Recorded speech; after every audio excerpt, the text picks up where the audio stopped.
அனைவருக்கும் வணக்கம். இன்னைக்கு நம்ம எதை பத்தி பார்க்க போறோம்னா, ஐரோப்பிய நாடுகள்ல வெப்பம், வெயில் சுட்டெரிக்கும் வெயில், அல் நேனோ அதை பத்தி தான் பார்க்க போறோம்.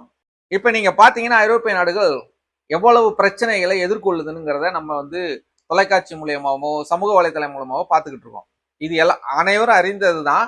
ஆனா தமிழ்நாட்டு மக்களுக்கு இது தேவையில்லாத ஒண்ணுதான் நான் நினைப்பேன். ஏன்னா தமிழ்நாட்டிலாம் பாதிப்புக்கு ஒன்றும் அந்த அளவுக்கு இருக்க போறது இல்லை. இதுக்கு மக்கள் என்ன பண்ணுவாங்க அப்படிங்கிற நிலை தான் நம்ம மக்களுடைய நிலையா இருக்கும். ஏன்னா ஐரோப்பிய நாடுகளை பார்த்தீங்கன்னா இன்னைக்கு ரோட்ல வண்டி போய்கிட்டு இருக்கு, டயர் உருகி ஊத்துது, அப்படியே உருகி ஊத்துது. விலங்குகள் கூட சாலைகளை கிராஸ் பண்ண முடியல, கடந்து போக முடியல. ஏன்னா அதால தாங்க முடியல. செருப்பு, அந்த செருப்பு மெல்ட் ஆகி அப்படியே ஊத்துது. இதுக்கெல்லாம் காரணம் என்ன? இதெல்லாம் ஐரோப்பிய நாடுகள் எப்பவுமே குளிர் பிரதேசங்கள், குளிர் பிரதேசம் தான் அது. ஐரோப்பிய நாடுகள் குளிர் பிரதேசம். ஆனா அங்கேயே இந்த நிலைன்னா இந்தியாவுக்கும் அதனுடைய பாதிப்பு ஆன் த வேன்னு சில வல்லுநர்கள்லாம் சொல்றாங்க. இது நம்ம எல்லாரும் டிவி இதெல்லாம் பார்த்துக்கிட்டு தான் இருக்கோம். ஆனா பார்த்துக்கிட்டு இருந்து என்ன பிரயோஜனம்? இப்ப நம்ம ஊர்ல பாத்தீங்கன்னா, நீங்க கிராமப்புறங்கள் எல்லாம் பாத்தீங்கன்னா, ஒரு ரெண்டு இப்பெல்லாம் ஒரு குழந்தை பெத்துக்கிறதே பெரிய விஷயம். 2 3 குழந்தை பெத்துக்கிறாருன்னு வச்சுங்களேன், அவரை பார்த்து நம்ம போய் கேட்போம். என்ன கேட்போம்? என்னங்க இந்த காலத்துலயும் 2 3 பிள்ளைங்களா? என்னங்க ஏங்க நீங்க வேற? நான் என்னங்க பண்ணுவேன்? ஆண்டவன் கொடுத்ததை வேணாம் நான் சொல்ல முடியும் அப்படின்னு சொல்றவன் தான் நம்மால். படாபடன்னு பேசுறது தப்பா நினைக்காதீங்க. ஏன்னா நம்ம இன மக்கள், தமிழ் மக்கள் இப்படிதான் இருப்பாங்க. நாங்க என்னங்க பண்றது? ஆண்டவன் கொடுக்குறான், வேணானா சொல்ல முடியும், தூக்கியா போட்டுற முடியும். நல்லா யோசிச்சு பாருங்க. ஆண்டவன் தான் கொடுக்குறாரா? மைண்ட் வாய்ஸை கேட்ச் பண்ணிட்டீங்க. ஓகே.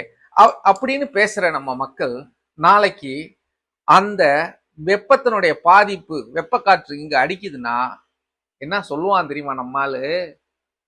இதெல்லாம் நாம என்ன பண்ண முடியும்? அதெல்லாம் ஆண்டவனா பார்த்து செய்யறது. இயற்கையை நம்மளை அழிக்கணும்னு முடிவு பண்ணிட்டா இதெல்லாம் நம்மளால மனுஷனால தடுக்க முடியுமா அப்படின்னு ஆண்டவன் மேலையும் இயற்கை மேலையும் பழிய போட்டு நம்மால சேஃப் ஜோனுக்கு போயிடுவார் அப்படின்னு நினைச்சுக்கிட்டு இருக்கான். என்னத்த சொல்ல? ஒரு மனுஷன் மரங்களின் மாநாடு, மலைகளின் மாநாடு, தண்ணீர் மாநாடு, கடல் மாநாடு, மாடுகள் மாநாடு அப்படியெல்லாம் நடத்தினா சிரிச்சாம் பாருங்க நம்மாலு. Oh my God! அப்படிதான். இவனுக்கு எதை பத்தி கவலை இருக்கு? சிரிப்புனா உங்கூட்டு சிரிப்பு இல்லை, ஏளனம். இந்த டிவி டிபேட் எல்லாம் சில தற்கூரி எல்லாம் என்ன பேச்சு தெரியுங்களா? சீமானுக்கு மரம் ஓட்டு போடுற உரிமை அவன் சீமான் ஜெயிப்பாரு. ஜெயிக்கிறதா முக்கியம். வெற்றி தோல்வி இருந்தா எல்லாம் ஜெயிச்சுட்டா எல்லாம் நடந்துருமா? இருக்கணும், கனவு இருக்கணும். இதை நான் செய்யணும், இதை நான் முடிக்கணுங்கிற கனவு இருக்கணும். அப்படி இருக்கா? அப்ப ஒவ்வொரு விஷயமும் அண்ணன் சீமான் அவர்கள் சொன்னது இருக்குல்ல, உண்மையாலுமே அவரு காலத்தை வென்ற நாணிதான். அதுல எந்த மாற்று கருத்தும் கிடையாது. புரியாதவங்க வேணா ஏளனம் பேசலாம், புரளி பேசலாம், காரை பத்தி பேசலாம், மற்ற விஷயங்களை பேசலாம். நல்ல விஷயங்களை எடுத்து கடத்தினா மக்களுக்கு ஒரு விழிப்புணர்வு வரும். விழிப்புணர்வு வந்தா சில மாற்றங்கள் வரும். சில விஷயங்கள் அடுத்த சந்ததிகள் அடுத்த தலைமுறைகள் வாழறதுக்கு கொஞ்சமாவது உதவியா இருக்கும். ஆனா இன்னைக்கு நம்ம அதெல்லாம் செய்யறோமானா செய்யறது இல்லை. அதெல்லாம் நம்ம போய் சோசியல் மீடியாவிலோ வீடியோ மூலியமாவோ சொல்ல போனோம்னா நம்மளை ஏளனமா பார்த்து சிரிக்கிறான். இந்த சிரிப்புலேயே ஒரு சிரிப்பு பல பல விதம் வரும். சிரிப்பு நீங்க பாத்தீங்கன்னா சில இடங்கள்ல கிராமப்புறங்கள்லயோ இதுல பார்க்கலாம். அந்த நெக்கலான சிரிப்பு, அப்படியே என்ன மாப்பிள்ள அப்படிமா, அதெல்லாம் உயிர் போற மாதிரி இருக்கும். அப்புறம் அப்படிமா, இதெல்லாம் சிரிப்புலயே கொல்லுவான். ஏன்னா பார்வை ஒருத்தனை காயப்படுத்தணும்ல. அதே போல பாக்குறான் நம்மளை ஏளனமா. நம்ம ஏதாவது சொன்னோம்னா, டே இது மாதிரி பாதிப்பு வந்துச்சுடா, இங்க வரப்போதான்டா, பர்றா 6 மணிக்கெல்லாம் எரியுதுடா, உடம்புலாம் முடியலடா, ரொம்ப கஷ்டமா இருக்குடா, கொஞ்சமாவது திருந்துங்கடா, புரிஞ்சுங்கடா அப்படின்னா நம்மள மேலையும் கீழையும் பாக்குறான். அப்படி காலிலேயும் தலை வரலையும் பாக்குறான். நீ என்ன நாம் தமிழர் கட்சா? இதுல வேற கேள்வி கேட்கறான், நாம் தமிழர் கட்சா? ஏன்னா அவனுக்கே தெரிஞ்சிருச்சு நாம் தமிழர் கட்சிக்காரன் தான் மரம், மட்டை, மண் இதெல்லாம் பேசுறது அவன் மட்டும்தான். இவனுங்க தான் பேசிட்டு திரிவானுங்க, அவன் அந்த கட்சியில தான் இருப்பான் அப்படிங்கிற மாதிரி தான் பேசுவான். நம்ம ஆளுக்கு எந்த புரிதலும் கிடையாது. இதே நிலை வந்துச்சுன்னு வச்சுங்களேன், ஜஸ்ட் ஒரு நாள் குறைஞ்சது 1,00,000 பேர் சாவான். எப்படின்னு கேக்குறீங்களா? இந்த 60 வயசுக்கு மேல உள்ள எல்லாம் அவுட். 60 வயசுக்கு மேல உள்ள எல்லாமே அவுட். ஏன்னா இன்னைக்கு இருக்கிற கால சூழல் அப்படி இருக்கு. இதை சொல்ல போனோம்னா நம்மள பைத்தியக்காரங்கிறானோ. நம்ம எவ்வளவு விஷயத்த தான் சொல்லலாம், சொன்னா கேட்கிற மாதிரி இருக்கணும். நம்ம ஒரு விஷயம் சொல்றோம்னா காது கொடுத்து கேட்டா திரும்ப திரும்ப நம்ம நல்ல விஷயங்களை சொல்றதுக்கு கடத்துறதுக்கு வசதியா இருக்கும். நம்ம வீடியோவெல்லாம் ஒரு 1K போறதே பெரிய விஷயமா தான் இருக்கும். 1K 2K 5K போயிடுச்சுனாலே நான்லாம் துள்ளி குதிக்க ஆரம்பிச்சுவேன். ஏன்னா கேட்கறது இல்லை, ஸ்கிப் பண்ணி விட்டு போடுறது. இவனுங்களுக்கு வந்து என்னன்னா என்ன தேவைப்படுதுன்னா அப்படியே ஒரு 4 செகண்ட் 5 செகண்ட் அதிகபட்சமா போனா 30 செகண்டுக்குள்ள வீடியோ முடிஞ்சிடணும். இல்லைன்னா நீ சொல்றதெல்லாம் என்னால கேட்க முடியாது. ஏன்னா அவ்வளவு ஷார்ட்டா வாழுறாங்களாம் அவங்க. இவங்க எப்படி வாழுறாங்களாம், ஷார்ட்டா வாழுறாங்களாம். என்னத்த சொல்ல, கால கொடுமை, கழுதைக்கு வாக்கப்பட்டோம் அப்படிங்கிற மாதிரி இந்த மண்ணுல பிறந்துட்டோம். நம்மளால முடிஞ்சாது மற்றவனுக்கு வாழ வைக்கிறதுக்கு நம்ம சொல்றோமோ இல்லையோ, என் சந்ததியாவது வாழ வைக்கணும்ல. அப்ப என்னுடைய கடமை என் பிள்ளைங்களுக்கும் சொல்லி கொடுக்கணும், என் குடும்பத்துக்கும் சொல்லி கொடுக்கணும். அதை நான் 4 பேருக்கு சொல்லி கேட்கறவங்க கேட்கட்டும், கேட்காதவங்க போகட்டும், ஏதோ நம்மளால முடிஞ்சதை சொல்லுவோம் அப்படின்னு சொல்லி இந்த நினைவூட்டல் வீடியோ போடலான்னு ஒரு ஐடியா வந்து உங்கள்கிட்ட பேசிக்கிட்டு இருக்கேன். இது வந்து எங்க கொண்டு நிறுத்தும் அப்படின்னு பாத்தீங்கன்னா உண்மையாலுமே தலை சுத்துது. அப்படி ஒரு நிலைமை இந்தியாவுக்கு வந்துச்சுன்னா, இதுல வேற சில அதிமேதாவிகள் இந்த 3-4 மூளைலாம் வச்சிருப்பாங்க. அங்கங்க கட்டிலாம் தொங்க விட்டுருப்பான் மூளையெல்லாம். நம்மளுக்கு நிறைய பேருக்கு அது மாதிரி மூளை நிறைய இருக்கு. பாக்கெட்ல எல்லாம் வச்சு திரியிறாள்லாம் இருக்காங்க.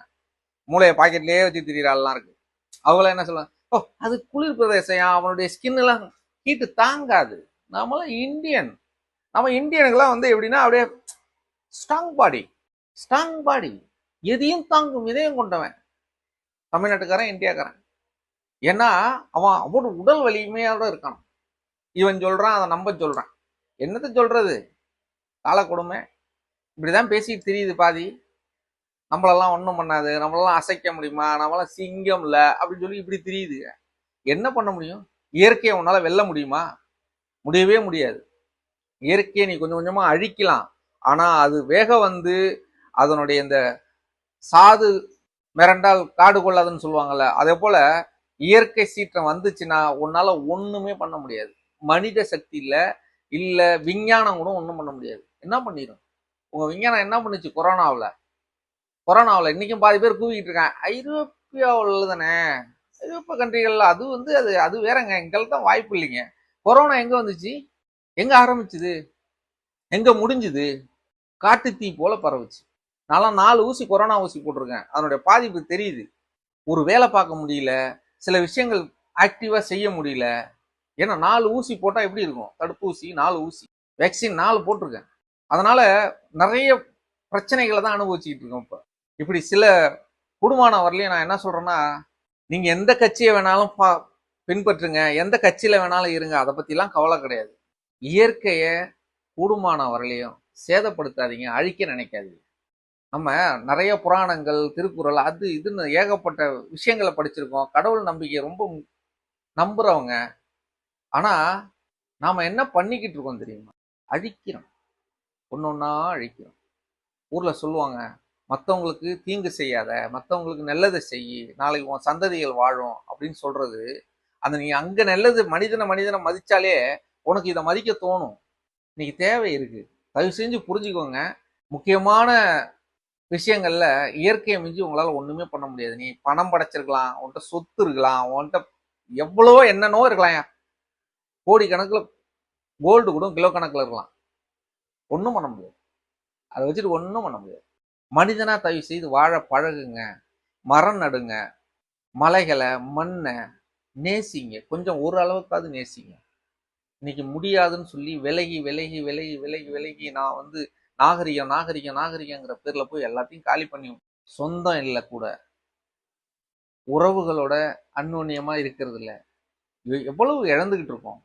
அடுத்த சந்ததிகளுக்கு என்னத்தை கொடுக்க போறோங்கிறது பெரிய கேள்விக்குறியா இருக்கு. தயவு செய்து மனிதனை நேசிங்க. அதே அளவுக்கு ஈடு இணை இல்லாம மரங்களை, மலைகளை, மண்ணை நேசிங்க. இதை நீங்க நேசிக்க தவறுனீங்கன்னா அடுத்த சந்ததிகள் சுவாசிக்கிறதுக்கு கஷ்டப்படும். எல்லாம் தெரிஞ்சுங்க. இதை நேசிக்கல, மண்ணும் மலையும் நீங்க இயற்கையை நேசிக்கல, அடுத்த சந்ததி சுவாசிக்க முடியாம போகும். ஒரு காலத்துல சீமா அண்ணன் சொன்னாரு, நீங்க பாருங்கடா, பாட்டுல ஹோட்டல்ல வந்து நீங்க தண்ணி வாங்கி கொடுக்குறீங்க, இன்னைக்கு குடிக்கிறீங்க. இதே நிலை ஒரு நாள் உனக்கு வரும்டா. காத்த சிலிண்டர்ல அடைச்சு வச்சுட்டு சுவாசிக்கிற நிலைமை வரும்டான்னு சொன்னான் அந்த ஆள். அப்ப சொல்லும் போது சிரிச்சான். காத்த விலைக்கு வாங்குவானா? அப்படியே நடந்துச்சு. இப்ப சமீபத்துல ஒரு 2-3 ஆண்டுகளுக்கு முன்னாலதான் நினைக்கிறேன், சரியா நினைவு இல்லை, டெல்லியில இந்த வேலை நடந்துச்சு. இதுக்கு மத்திய அரசு ஒரு பட்ஜெட்டே ஒதுக்குச்சு. இன்னைக்கும் சீமா சொல்றதெல்லாம் நடந்துகிட்டே இருக்கு ஒண்ணு ஒண்ணா. அந்த ஆளு தீர்க்கதரிசி. அந்த ஆளு சிரிக்கிற நீ எல்லாம் அனுபவிப்ப, எல்லாம் தெரிஞ்சுக்க. ஒருத்தனை நீ வந்து இது பண்ணலாம், ஆனா நீ தவிர்க்கவே முடியாது. சீமான அரசியலை தவிர்த்துட்டு இனிமேல் எதுவுமே பண்ண முடியாது. ஏன் சொல்றேன்னா, அந்த ஆள் அவளையும் சொல்லி வச்சுட்டான். இனிமேல்ட்டு ஒன்றும் சொல்றதுக்கு ஒண்ணுமே இல்லை. என்ன இருக்கு சொல்றதுக்கு? ஒன்றும் இல்லை, ஒன்றை எல்லாத்தையும் சொல்லியாச்சு. ஆனா நீ அதை கேட்குற மாதிரிலாம் இல்லை, பின்பற்ற மாதிரியும் இல்லை. அதனால அனுபவிக்க போறது நாம தான். எல்லோடையும் சீமானம் தான். சொன்னார இவர் செஞ்சாரா, சொன்னார இவர் செஞ்சாரா, நீங்க எங்க புடுங்க போறீங்களா? களை எடுக்க போறீங்களா? மரம் வெட்ட போறீங்களா? ஐயா, அவரு சொல்லுவாரு, சொல்றது ஈஸி, செய்யறது கஷ்டம். ஆமா, சொல்றத காது கொடுத்தே கேட்க மாட்டேங்கிறோம் நம்ம. ஓகே, எனிவே இந்த பாதிப்பு மிக மோசமானது. இன்னைக்கு எல்லாராலையும் உணர முடியுது. தமிழ்நாட்டில் இருக்கிற வெப்ப சலனம் ரொம்ப ஹையா இருக்கு. தயவு செய்து புரிஞ்சுக்கிங்க. தண்ணீரை சேமிங்க. தண்ணீரை வேஸ்டா வீணாக்காதீங்க. அளவா பயன்படுத்துங்க. நம்ம அடுத்தடுத்த வீடியோவில் இன்னும் தெளிவான விஷயங்களை, முக்கியமான விஷயங்களை பற்றி ஏதோ என்னால் முடிஞ்ச அளவுக்கு சொல்கிறேன். நன்றி, வணக்கம்.